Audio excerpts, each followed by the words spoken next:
Okay, this is learning target 7 to construct a linear equation given a graph. I'm not really sure why we put this in for learning target 7 because that's gonna be part of learning target 9. But just for fun, you can find if you find 2 points, the slope can be found by taking the y's subtracting each other and the x's subtracting each other. As long as if you take the second y, then you need the second x on bottom. Do you see that? You could do y1 minus y2, x1 minus x2. It actually doesn't matter as long as it's the same order on them. That gives you your eyes and run. But we're going to get into that in learning target 9, so don't even worry about it. Okay, let's move this. So here, what we want to do is I'm given a graph.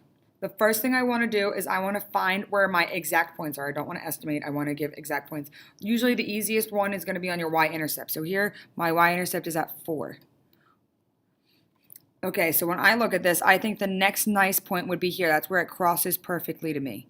If you think it's different and you think it crosses somewhere differently, you mark your 2 points, because if you mark different points than me, but your equation goes with the 2 points you marked, you will still be counted correct.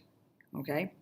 So from here, I'm going to have my y equals, right? I want a y equals mx plus b. Well, I'm going to count because it's my change in y over my change in x. So in y, I'm going down 1, 2, 3 points. I'm going down 3. In my x, I'm moving 1, 2. So I'm going over 2. That's my slope. I'm going down 3 over 2. So if I look, 1, 2, 3 over 1, 2, there should be another point. Now I'm looking for my intercept, and I'm starting right here on 4. I'm always going to double check. Slope dude tells me that this is a nice negative, so I should have a negative somewhere. You could have a 3 over negative 2 or negative 3 over 2. I just need a negative. So you could also have this. Or you can, if you wanted to, just write the negative on the outside. So that means the negative can go into either one. All right, if I look over here, I'm going to do the same thing. My y-intercept point looks like it's at a minus 4. And my next nice point to me looks like I'm right here. So what I'm doing is I'm going up 1, 2, 3, 4, 5. So I went up in a positive direction, 5. And then I'm going right, which is a positive direction, 1. And my starting point is at a minus 4. Slope dude tells me this is a puff puff positive, so this should be a positive slope. So if you wanted to, you could just write it as y equals 5x minus 4.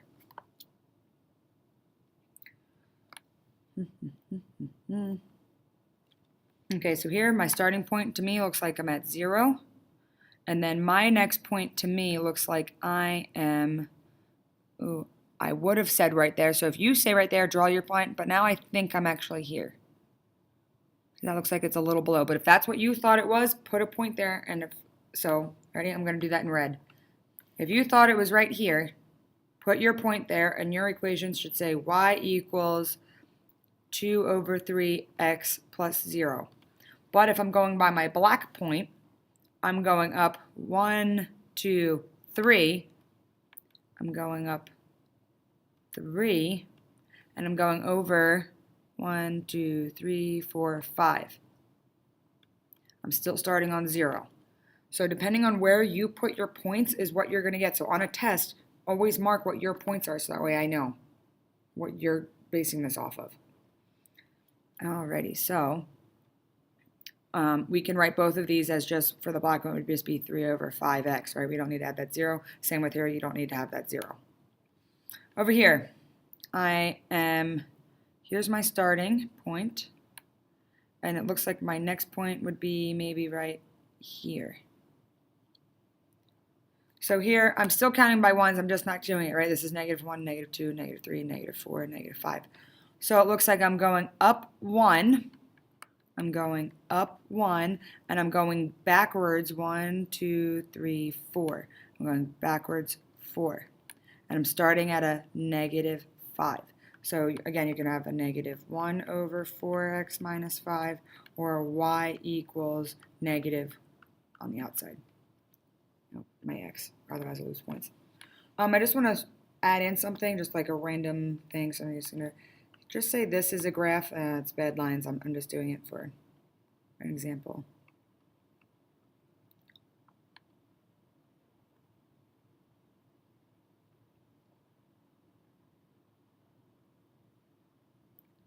And this is my graph, so this is my 1, this is my 2, but this is counting by 2, 4, 6, 8, 10.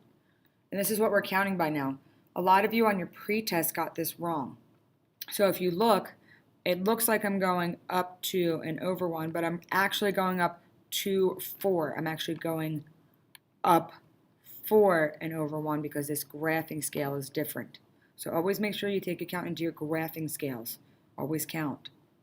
A lot of you got it wrong. So a lot of you would have put like a 1, 2 over 1 instead of a 2, 4. Okay, so before class, you're going to draw 4 lines on this graph below. Use a ruler, draw the lines first, label them y1, y2, y3, y4. So, you know, have some going up, have some going down. 4 lines, I would use a ruler. Then you're going to write an equation for those lines that you drew. My suggestion would be possibly having them go through an actual y-intercept, so it makes it a little easier for you. All right.